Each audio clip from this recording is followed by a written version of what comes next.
हरे कृष्ण। श्रीमद् भागवत गीता यथारूप अध्याय 9 श्लोक संख्या 14।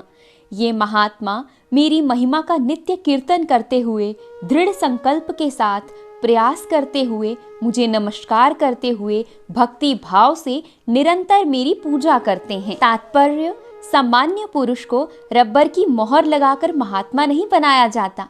यहाँ पर उसके लक्षणों का वर्णन किया गया है। महात्मा सदैव भगवान कृष्ण के गुणों का कीर्तन करता रहता है।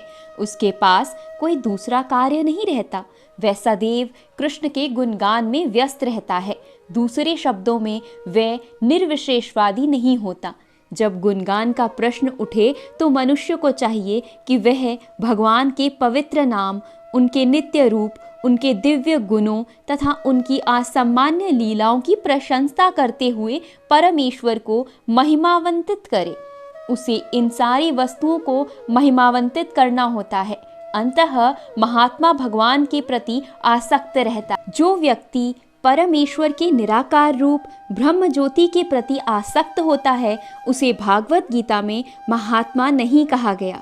उसे अगले श्लोकों में अन्य प्रकार से वर्णित किया गया है।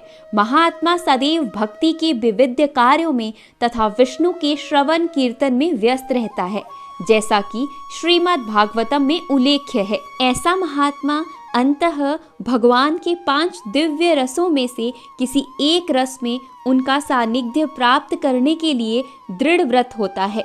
इसे प्राप्त करने के लिए वह मानसा वाचा कर्मणा अपने सारे कार्यलाप भगवान कृष्ण की सेवा में लगाता है।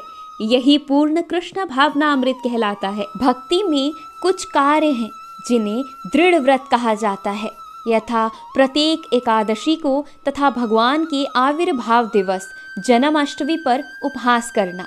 ये सारे विधि विधान महान आचार्यों द्वारा उन लोगों के लिए बनाए गए हैं जो दिव्य लोक में भगवान का सानिध्य प्राप्त करने के इच्छुक हैं।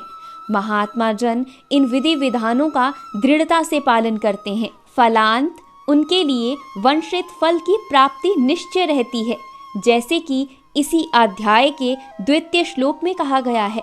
यह भक्ति न केवल सरल है अपितु इसे सुखपूर्वक किया जा सकता है। इसके लिए कठिन तपस्या करने की आवश्यकता नहीं पड़ती। मनुष्य सक्षम गुरु के निर्देशन में इस जीवन को गृहस्थ, सन्यासी या ब्रह्मचारी रहते हुए भक्ति में बिता सकता है। वह संसार में किसी भी अवस्था में कहीं भी भगवान की भक्ति करके वास्तव में महात्मा बन सकता है। हरे कृष्णा।